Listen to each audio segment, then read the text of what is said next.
everyone. I'm Dr. Martha Elam Blomquist, and I work as a senior site manager for juvenile justice at the National Council of Juvenile and Family Court Judges. And I'm very pleased to be welcoming you to our webinar today, Part 3, Animal Hoarding, Issues in Family Law Cases. We so appreciate you taking the time to be with us for the next hour or so. And as you can guess, this webinar is part of a series. It's a 3-part series, what judges need to know about animal cruelty issues in family law cases. And I wanted to let you know that the webinar series has been created through a unique partnership project that NCJFCJ has with the Animal Legal Defense Fund. And I wanted to give you a little bit of background on that partnership. We're so proud of it. The partnership began in October of 2018 when the National Council entered into a collaboration with the Animal Legal Defense Fund to provide juvenile and family court judges with training and resources so that they could be better able to respond to court cases involving animal cruelty issues. And this is the first formal partnership between a judicial organization and an animal protection organization. Then in July of 2019, the National Council approved a resolution regarding animal cruelty and its links to other forms of violence. Also in July of 2019, the National Council issued a technical assistance bulletin for judges on animal cruelty issues. And we'll be referring to both of these resources in the webinar, and there'll also be information at the end in the last slide to show you what these resources look like and how you can access them. There today is definitely specifically on animal hoarding, but you'll be hearing how it impacts child welfare cases. So there is some overlap with child abuse and child welfare. So thank you. Okay.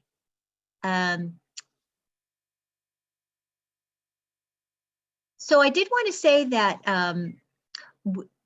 this is an important topic and a training area, and we're so happy to be collaborating with Animal Legal Defense on providing training. But it's kind of a tough topic, and we appreciate that some of the specific examples that we cover may be include factual information or slides that are maybe disturbing. So we just want to encourage you to use self-care during the course of the day. We have 3 great people who will be sharing different kinds of expertise to add to what you some of you already know. The first person I'd like to introduce is Emily Lewis. She's a senior staff attorney with the Animal Legal Defense Fund. And Ms. Lewis works directly with law enforcement agencies, prosecutors, and rescue groups to provide direction and support for all aspects of animal cruelty investigations and prosecutions. And she previously served as staff attorney for the Oregon Humane Society and has played an integral role in the passage of important animal protection bills in the state of Oregon. And then we also are very fortunate to have Dr. Kathleen Miller as a faculty for today, and she's a licensed clinical psychologist in the state of Oregon and a professor at the School of Graduate Psychology at Pacific University in Hillsboro, Oregon. And Dr. Miller teaches courses on child assessment, intervention, and ethics, and also supervises graduate students working with children and families at a training clinic in downtown Portland. And Dr. Miller is also engaged in research projects on the risk factors of animal hoarding and the assessment, treatment of those who commit animal cruelty. So she's a really great expert to have on the panel today to talk about animal hoarding. And then last but not least, we have Kathleen Wood, who's another staff attorney with the Animal Legal Defense Fund. And she too assists prosecutors, law enforcement personnel, and legislators throughout the country, but her role is in enforcing and strengthening animal protection laws.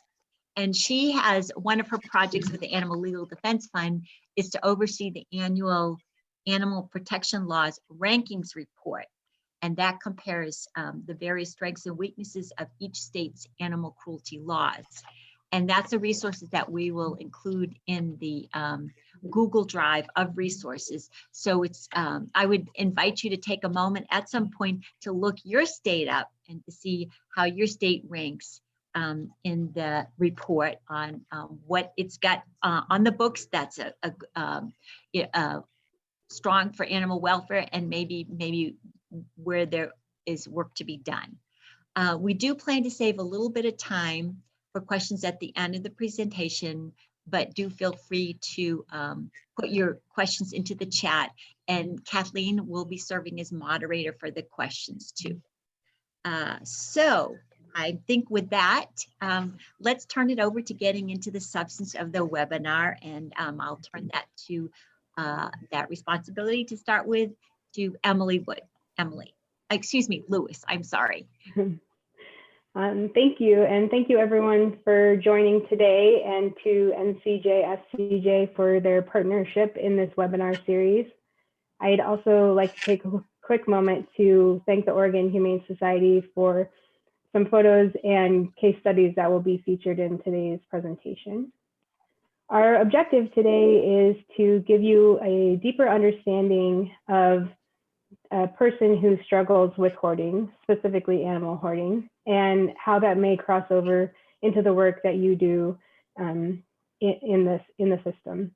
And so in doing that, we're going to talk about the mental health aspect of hoarding and the intersection with the criminal laws as well as other local laws, and then really understand how hoarding can impact children who are living with that experience.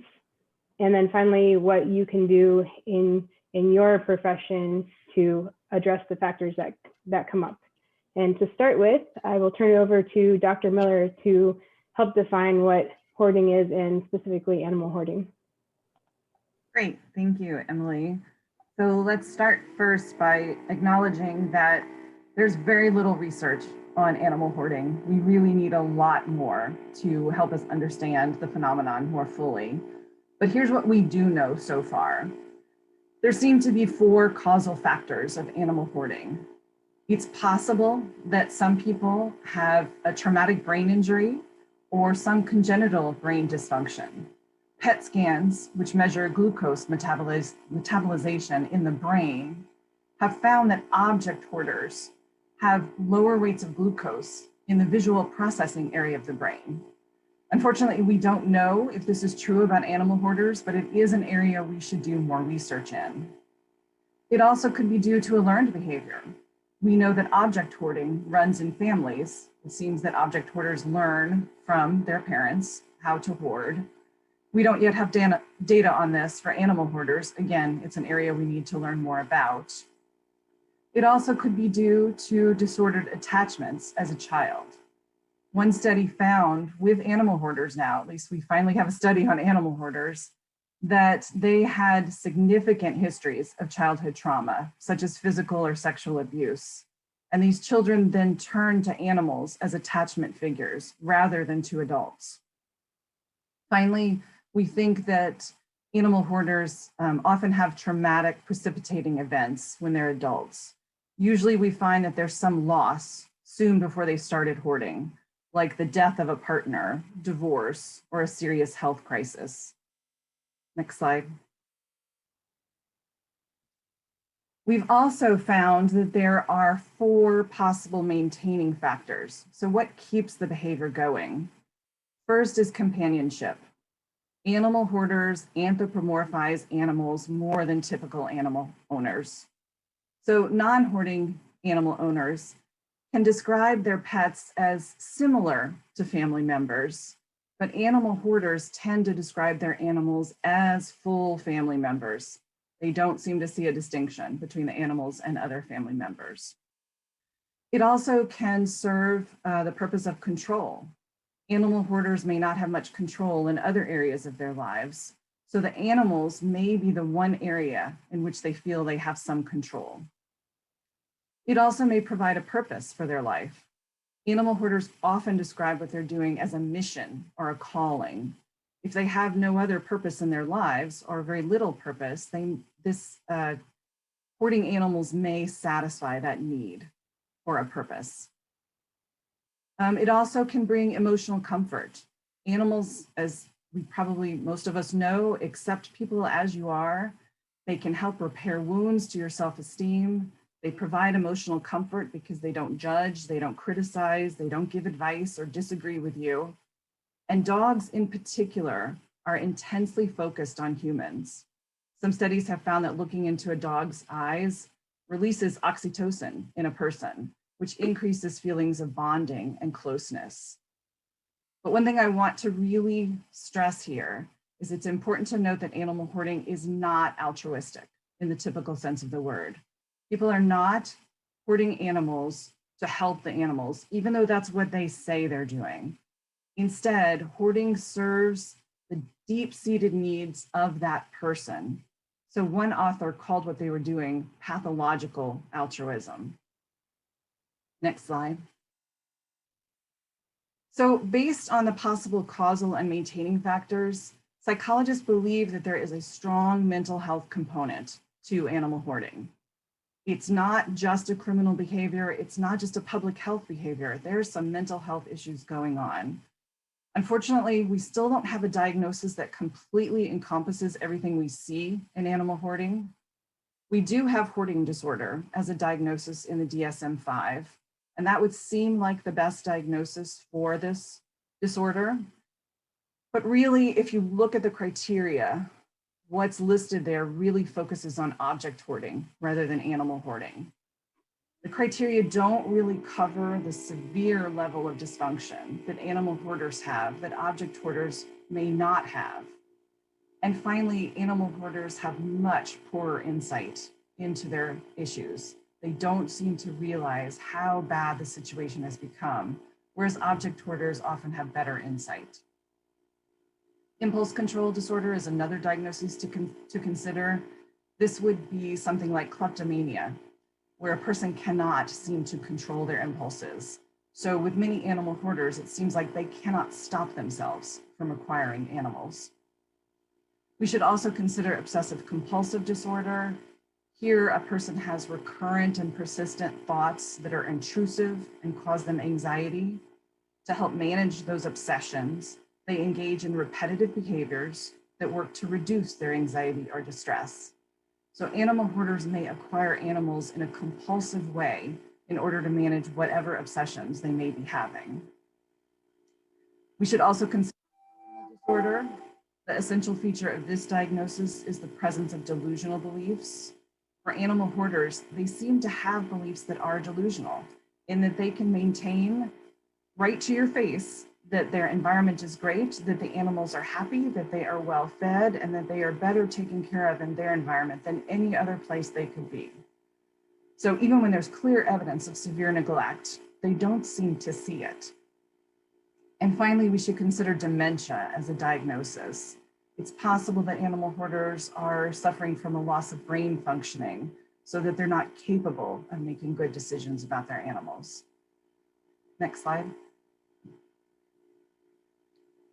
So based on all of this, we need to figure out what is the best way we can intervene with animal hoarders to stop this behavior. And I want to highlight two parts of this table. We'll go over the rows first, and then we'll go over the columns. So the rows are the main interventions that are currently available. So first, public education is important. The more we can educate the public about what animal hoarding is, the more we can take it out of a secretive kind of setting and get access to people who hoard animals. Second, there's pharmacotherapy. There have been studies that have found that antidepressants and stimulants are object hoarders. So we need more research to see if those kinds of interventions can help animal hoarders as well. There's also psychotherapy. We can adapt an evidence-based intervention that has been used with object hoarders for use with animal hoarders. That would involve things like improving problem-solving skills and building better social relationships for the hoarder. And it would also use a trauma-informed lens to help the client process past traumatic events. And finally, there is prosecution. That has advantages because it reduces the hoarder's access to animals, but it has some disadvantages. Usually prosecution isn't used until the situation has deteriorated badly. And in addition, it forces people with mental health issues into the criminal justice system, which might scare others from getting help. And finally, prosecution hasn't been able to do much about the high recidivism rate that you see with animal hoarders. The adage is that a hoarder will find a cat on the way home from the courthouse. Now, looking at the columns, what I want to talk about here is these represent a typology of animal hoarders that was developed by Gary Petronic, a veterinarian, and Jane Nathanson, a social worker. And these are two of the most cited researchers in the area of animal hoarding. So overwhelmed caregivers are people who love animals and want to help them, but they quickly become overwhelmed by the need. They overestimate their ability to help and they underestimate their resources. Approximately 40% of animal hoarders fall in this category. Rescuer hoarders, these are the people who are mission driven. They see their life's purpose as saving animals. Approximately 20% of hoarders fall into this category. And exploiters are people who use animals as commodities for their own interest. So this would be people like puppy mill owners or people who own dogs only for the purpose of fighting them. Approximately 40% of hoarders fall into this category. So exploiter hoarders likely will not benefit from psychotherapy. Prosecution really should be used for those type of hoarders. But psychotherapy may be the best response for the overwhelmed caregivers and also for the rescuer hoarders. The rescuer hoarders are clearly going to require longer term psychotherapy than the overwhelmed caregivers. So that's the end of my section. I'm going to send it over to Kathleen now.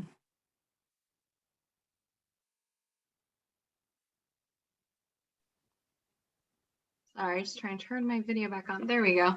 Hi, so I'm just going to talk briefly about what kind of laws are in place to address animal hoarding. So we'll go over some criminal laws, local laws, and child welfare laws. Next slide. So every state has animal neglect laws that would apply in severe hoarding situations. They all prohibit denying adequate sustenance to animals like food and water. Most of them do have some kind of shelter requirement, but that usually depends on the species of animal. So often, you know, there'll be requirements for providing dogs with adequate shelter, but not livestock animals. Very few states actually explicitly require owners to provide a sanitary environment and veterinary care to their animals. However, usually states have kind of a catch-all provision which would apply in these situations, usually something like any act or omission that causes unnecessary suffering or cruelty, and that would include things like failure to provide a sanitary environment, assuming that that is resulting in some kind of suffering or physical harm to the animal. And it would require and the provision of veterinary care if omitting that veterinary care causes suffering to the animal. Next slide. So there are only a couple of states that actually have laws directly addressing animal hoarding. So we have Illinois, which has a definition of animal hoarding, and it defines a companion animal hoarder as somebody who possesses a large number of companion animals, fails or is unable to provide for those animals, keeps them in a severely overcrowded environment, and displays an inability to recognize or understand the nature of or has a reckless disregard for the conditions that the animals are being kept in. And this isn't a crime in and of itself. It instead triggers mandatory psychological evaluation and, if necessary, treatment. Rhode Island similarly has a definition for the hazardous accumulation of animals, which is defined as an accumulation of a large number of animals, and the person's unable to provide adequate living conditions resulting in harm or danger to the health and well-being of the animals. Hawaii was actually the only state that had a law specifically criminalizing animal hoarding as a crime. That's since been repealed, or it had built in a sunset clause into the law that was triggered in 2015. So it's no longer on the books, but that law specifically addressed hoarding of cats and dogs and defined it as somebody who possesses more than 15 cats or dogs, fails to provide adequate sustenance, conditions are injurious to the animal's health, and that was a misdemeanor. Oregon has a law that is not hoarding specific, but it does state that if a animal cruelty offense involves more than 10, and in a different statute, more than 11 animals, then that triggers a sentence enhancement, which means that the animal cruelty offense is elevated to a higher level crime. Next slide. So you can see on the map, these are the states that have laws on the books requiring or explicitly permitting a court to order possession bans. And as Dr. Miller mentioned, one of the biggest issues with animal hoarders is their recidivism rates, and that they will reacquire more animals as soon as their sentence is ended. And so possession bans are a way to prevent the person from acquiring more animals. So this applies to somebody who has been convicted of animal cruelty, and typically it is around 5 years for a misdemeanor and 10 to 15 years for a felony conviction. And you can see on the map in the darker purple, by the way, this map is from 2019. This is from our annual rankings report. So it doesn't include any updates that have happened to this year in 2020. So in the darker purple, you can see these are states that have mandatory possession bans. And then in the lighter purple, that's where it is explicitly permissive. So the court has discretion. So there's 17 states that have mandatory possession bans, but usually that's for specific types of crimes like aggravated animal cruelty or sexual assault of an animal. And then 21 states and DC have a permissive possession ban, and then the remainder of the states don't have any laws explicitly on the books addressing this, but it's important to note that criminal court judges do have the option of including a possession ban in a sentence of probation or community supervision. Next slide. And this is again a map from our rankings report in 2019, and this just shows the laws on the books regarding psychological evaluations for convicted animal cruelty offenders. Again, the darkest color is states where there is mandatory psychological evaluations. And again, this is limited in all but I think one state is limited to certain types of crimes. So usually aggravated cruelty like animal torture, sexual abuse of an animal, or in instances where the animal cruelty offense was committed by a juvenile. As I mentioned before, Illinois and Rhode Island do trigger psychological evaluations specifically for animal hoarders. And then in the lighter yellow states, those are the 19 states that, there's 19 states that have permissive animal or psychological evaluations for animal cruelty offenders. And now I'm going to turn it back over to Emily really quick to discuss some local laws. Thank you. In addition to those criminal laws that Kathleen mentioned, there are a number of local ordinances or at the county or city level that a person who is hoarding animals is going to be confronted with. As far as animal ordinances or at the county or city level, every county will have a licensing requirement that costs money and may be contingent on spay neuter or a rabies vaccine, all of which cost money and would, if they licensed all of their animals, really expose what they have in their home. And so they're going to be reluctant to do that. Some cities and counties will limit the number of animals. Sausalito, California, for example, limits to 3 dogs over the age of 4. and a city in Kansas restricts residents to 2 cats over 6 months old. So these are areas where they would clearly be in violation. And then the code violations that would be at play are numerous.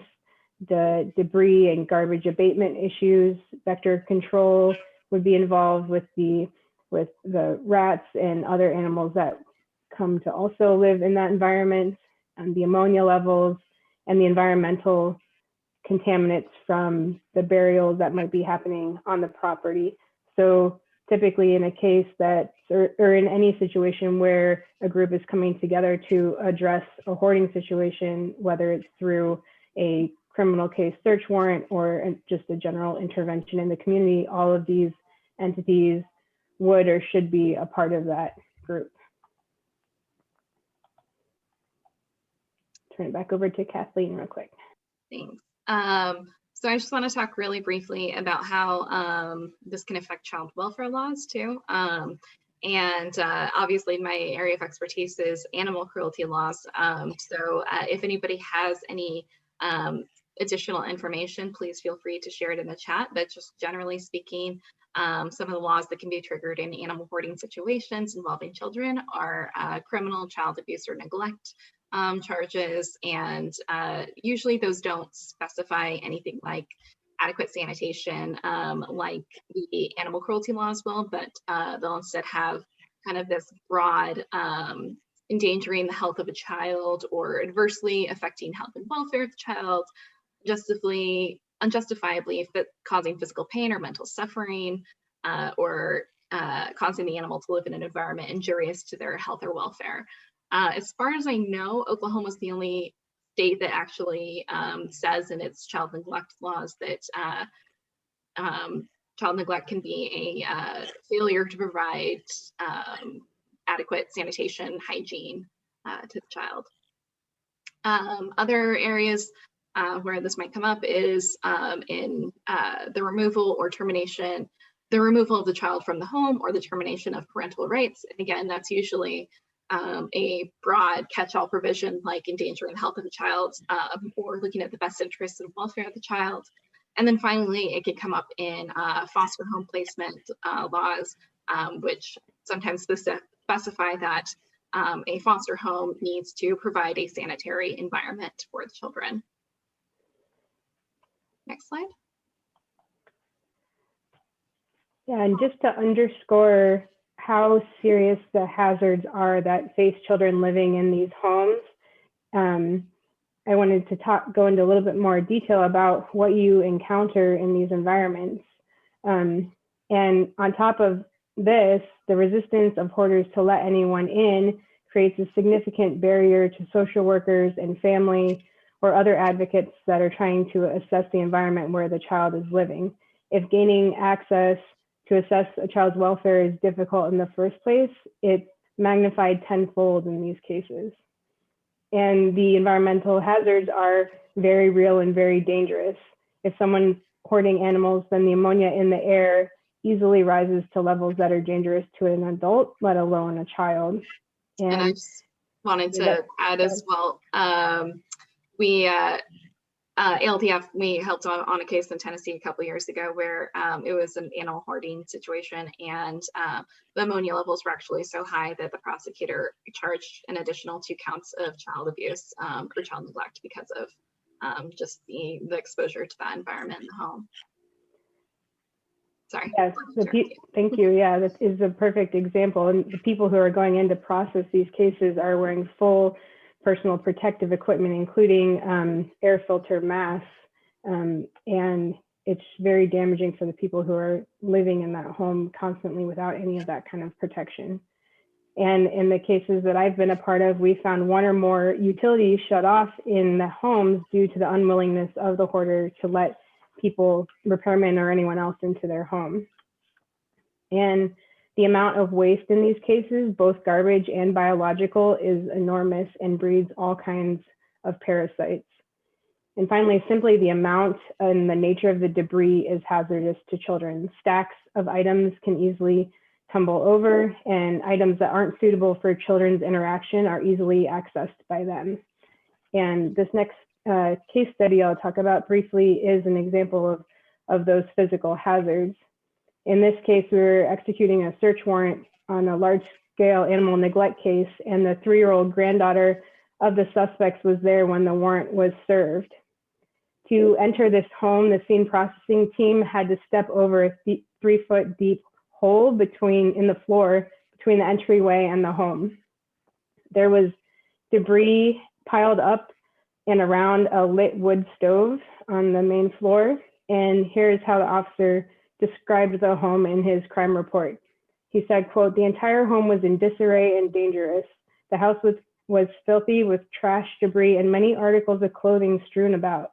There was a box of knives on the floor and black mold where there was water dripping from a leaking roof through at least one live light fixture. There were several guns between 2 rooms and spoiled food in containers on the floor," end quote. So you can see those reflected in the photos on this slide. After the warrant service, the situation was reported to the Department of Human Services in that county. And the response was that they had been informed that the child did not live at that home full time, so they were not able to take any action. The investigation and the service of the warrant found, however, that mail and medications in the home were addressed and prescribed to the 3-year-old's mother. A room in the home was clearly housing the mother and her boyfriend. Baby toys were piled in and around every room in the house. And all photo documentation of the child on social media for the year prior were photos taken inside that house. But the physical hazards are not where the risk ends with children. There's also a significant mental health component that puts them at risk. Yes, so currently there are very few studies that look at the mental health impacts on children who grow up in animal hoarding environments. I did find first-person accounts on the internet, and I also extrapolated from studies that looked at children who grew up with parents who hoard objects. And the main findings across these sources show that children who grow up with parents who are animal hoarders have these impacts on them. First, they experience neglect. They may not attend school regularly or turn in assignments because they have no place that they can do their work. They may end up dropping out of school for that reason. They don't get regular medical care. They may not get adequate nutrition because there may not be working appliances that can cook food in the house. As you could see from some of the prior pictures, there's no way that a parent is going to call in a repair person to fix the stove or the microwave or anything else that might be able to cook nutritious food. They also experience emotional neglect because the child sometimes has to take on the role of the parent. They don't get to be a child in this situation.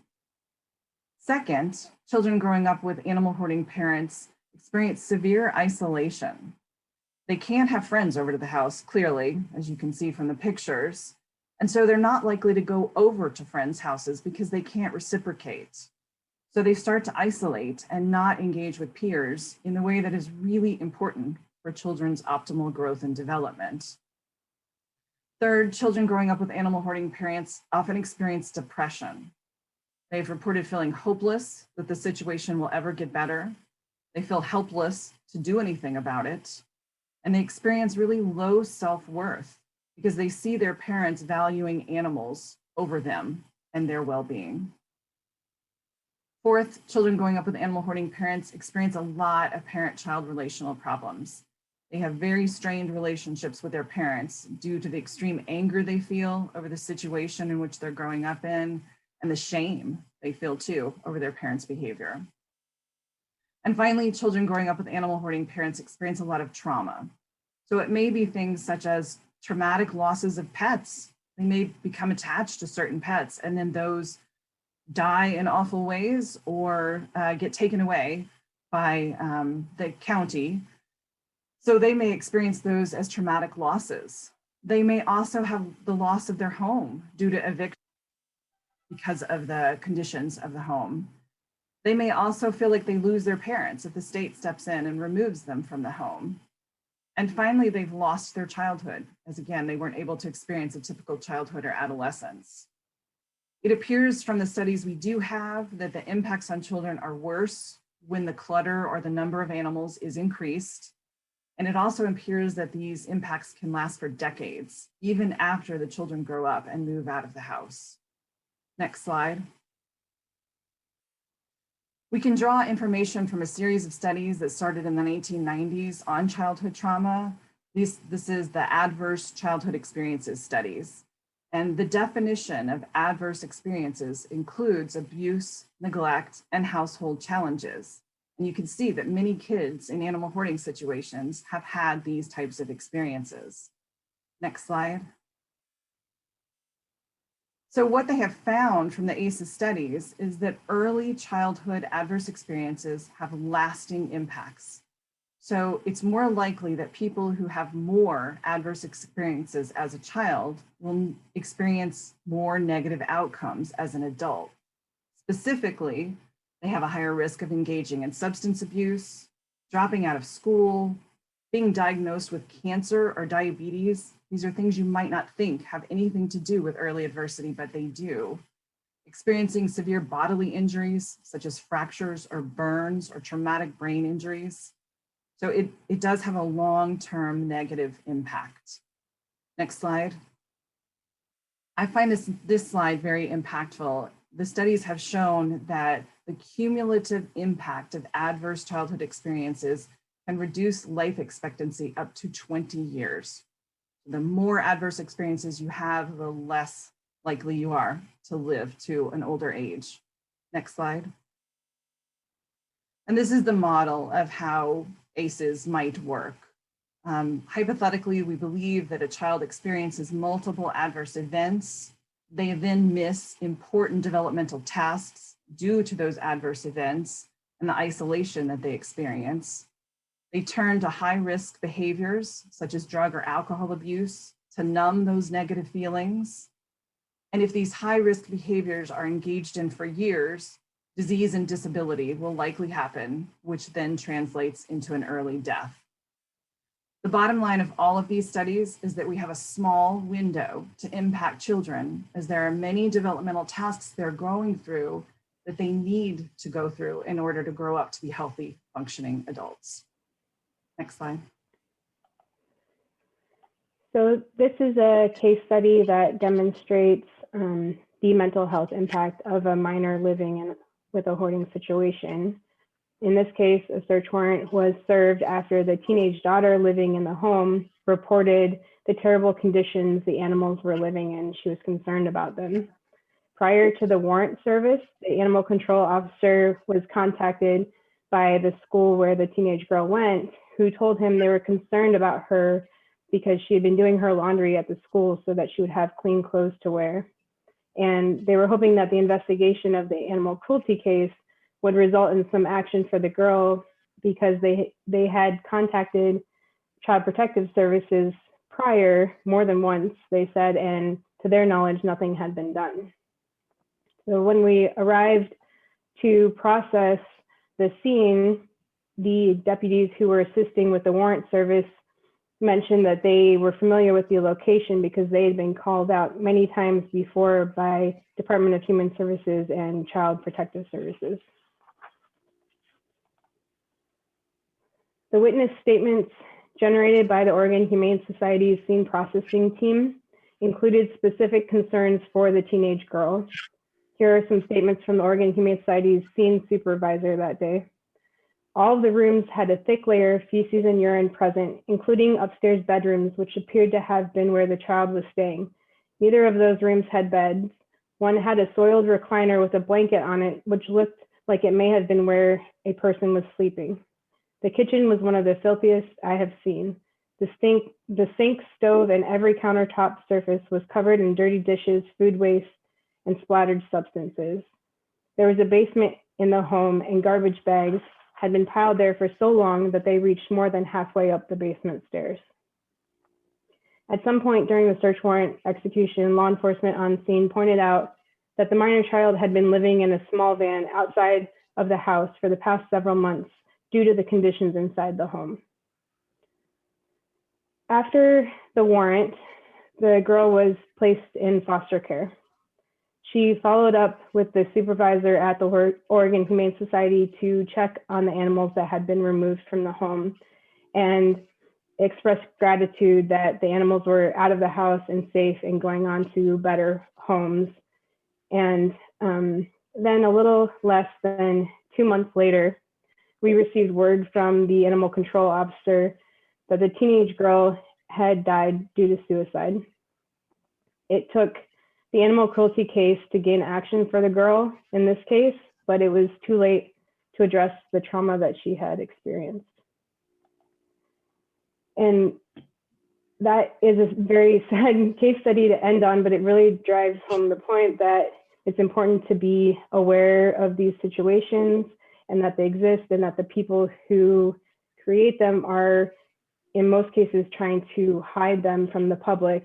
And so we wanted to pose a question to consider and respond to in the chat, or a few questions about whether or not you've encountered hoarding situations in your work on the bench, or what you could do on the bench or prior to a hearing in a case to determine if hoarding is an issue in a case. And that goes for both judicial officers and other stakeholders. What could you do and what would you like to see judges do?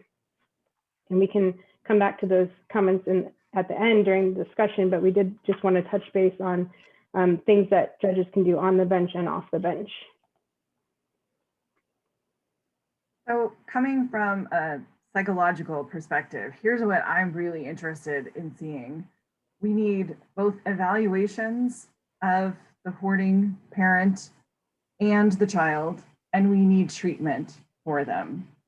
So in particular, as you heard me say earlier, there's not much research that has been done with animal hoarders. They are so secretive. They will not seek treatment. They are not coming to psychologists for help. So we need evaluations ordered of them so we can learn more about what is driving this behavior. What are the psychological issues that are going on so that we can get better at intervening with them. We also really need psychological treatment for child victims. Most of the literature has not focused on what the children are experiencing in the home and the long-term effects on them. Again, as I said earlier, those developmental windows are short, and we can't leave kids experiencing that isolation and depression without them being impacted for life. So we have to start working with children growing up in animal hoarding homes in a more trauma-informed way, focusing on building resiliency and building up their support systems. Next.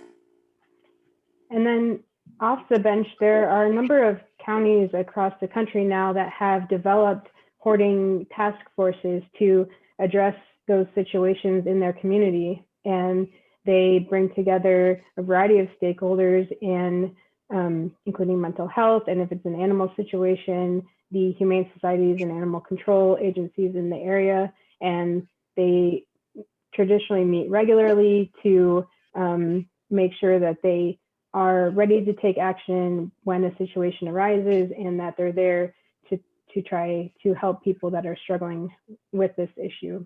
It's also really important to continue training and educating yourself about this, and as well as others around you, to create that foundational knowledge base across all disciplines.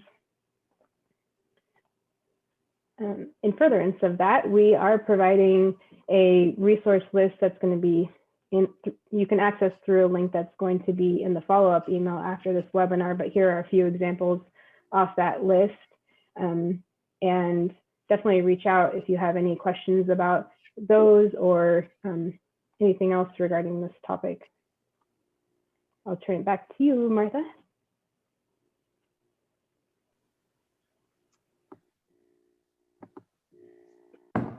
And let's see, we have some time for questions, I think. If anybody wants to unmute themselves and ask a question, or you can just type it in the chat. It looks like there's been some discussion over whether animal cruelty in and of itself has been, if it's being discussed as being included in the list of adverse childhood experiences. I know Barbara Boat, as Phil mentioned, has done work to advocate for that inclusion, but I didn't know if Dr. Miller, you had any inkling as to whether that might be included in the future or if it should be. I definitely think it should be, but I do not know that there is any action right now to include that. I wondered, Dr. Miller, when you were talking about object hoarders and animal hoarders and some of the interventions that were effective, if you wanted to address these groups and how distinct they are, or are people oftentimes object hoarders as well as animal hoarders and vice versa, if because that would suggest from the profiles that there may be some interventions that work with one group but not the other, but if somebody flips between the groups, that could be especially challenging. There is definitely some overlap. The animal hoarders seem to, again, have that poorer insight and much less ability to function than object hoarders do. And the main treatment for object hoarding takes a lot of time because the treatment provider does not touch their objects or do anything to help them discard them. What they do is help them go through them and make decisions about them. And so it takes an inordinate amount of time to get through all of that. And we don't really have that time with animals. We're not able to use the treatment in that way. Speaking of animals, Penny is making her appearance now. She's a theme. She's been a theme throughout the webinars. Maybe some of you who are webinar attendees recognize Penny from some of the other sessions. Yeah. Always has to join. Oh, Diane, yes, please add a comment. You want to unmute yourself? She has direct messaged me asking to add a comment. So. Balkan, there?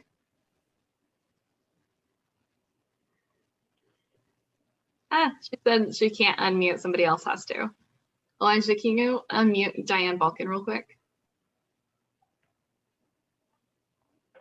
Or maybe I can.